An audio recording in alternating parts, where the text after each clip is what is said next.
Everyone, ये video SOL के उन स्टूडेंट के लिए है जिनका एडमिशन या तो 2024 में नया हुआ हो अंडर ग्रेजुएट प्रोग्राम में, या 2023 या 2022 में। कुल मिलाकर एनईपी के जो स्टूडेंट हैं एसओएल के सेमेस्टर 1, 3 या 5, उनके लिए ये वीडियो है। आपके पास एक सब्जेक्ट की कैटेगरी है सेक की स्किल इन्हांसमेंट कोर्स। इसके अंदर as on today's date SOL जो है टोटल 9 पेपर्स ऑफर करता है। अब आपके पास इन 9 में से ही कोई एक पेपर होगा सेमेस्टर 1, 3 या 5 में। इन 9 में से मैक्सिमम पेपर्स ऐसे होते हैं जिनका थ्योरी पेपर यूनिवर्सिटी नहीं लेती।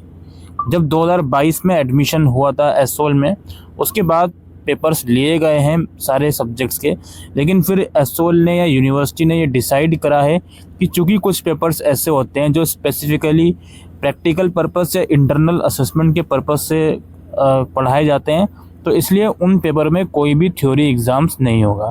तो ये जो आपके स्क्रीन के ऊपर फ़िलहाल सारे सब्जेक्ट्स नज़र आ रहे हैं, finance for everyone, social media marketing या कंप्यूटर का IT skills and data analysis, basic IT tools या कंप्यूटर का स्टैटिस्टिकल सॉफ्टवेयर पैकेज, इंग्लिश में कम्युनिकेशन इन एवरीडे लाइफ और बिजनेस कम्युनिकेशन हो गया, हिंदी रंगमंच हो गया और डिजिटल मार्केटिंग हो गया। इसके अलावा भी कुछ और सब्जेक्ट हो सकते हैं, जैसे आपका कम्युनिकेशन इन प्रोफेशनल लाइफ हो गया, ठीक है, और बिजनेस कम्युनिकेशन हो गया, पर्सनालिटी डेवलपमेंट हो गया। तो ये कुछ सेक के पेपर्स जो हैं ऑफ़र किए जाते हैं। अब इनमें से कुछ पेपर्स ऐसे हैं जिनका थ्योरी पेपर नहीं होगा, इनका एवेल्युएशन सिर्फ इंटरनल असेसमेंट के बेसिस पर होगा।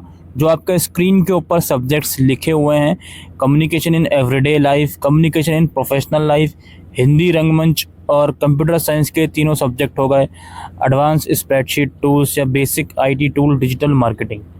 तो इन सब्जेक्ट्स के कोई भी थ्योरी पेपर नहीं होंगे आपके, सिर्फ इंटरनल असेसमेंट होंगे।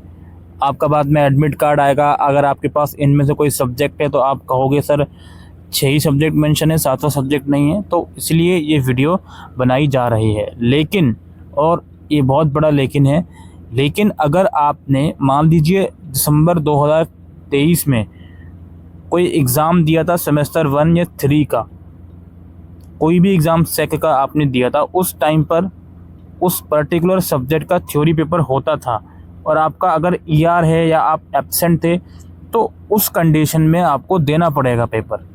बाकी जो फर्स्ट टाइम अगर आप ये सब्जेक्ट्स पढ़ रहे हो कोई भी, तो इनका आपका एग्ज़ाम्स नहीं होगा, स्पेशली न्यू एडमिटेड वालों का नहीं होगा, या इवन आप सेमेस्टर 3 और 5 में हो, पहली बार आप कोई सा सब्जेक्ट आपने चूज़ करा है इनमें से, तो आपका थ्योरी एग्ज़ाम नहीं होगा, सिर्फ इंटरनल असेसमेंट के बेसिस पर ही आपका एवेल्युएशन किया जाएगा। पर आपको एक और चीज़ दिखाना चाहता हूँ, जैसे स्किल इन्हांसमेंट की कैटेगरी के अंदर आप लोग यहाँ पे देख सकते हो finance for everyone, business communication और पर्सनालिटी डेवलपमेंट।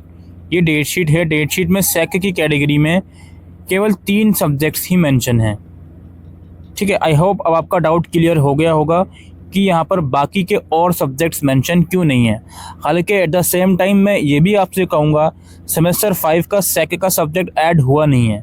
तो ऐसे तो काफ़ी बच्चे होंगे ना जो सेमेस्टर 5 में जिन्होंने इनमें से कोई एक सब्जेक्ट लिया होगा, तो वो तो खैर डेट शीट की मिस्टेक है, वो तो हम पहले भी डिस्कस कर चुके हैं। लेकिन जो एक्चुअल बात मैं बोलने आया था वो यही था कि सिर्फ 2 या 3 पेपर ही ऐसे हैं सेक की कैटेगरी में जिनका एक्चुअल में थ्योरी पेपर आप लोगों का होगा, बाकी सब्जेक्ट्स का सिर्फ इंटरनल असेसमेंट के बेसिस पर एवेल्युएशन होगा।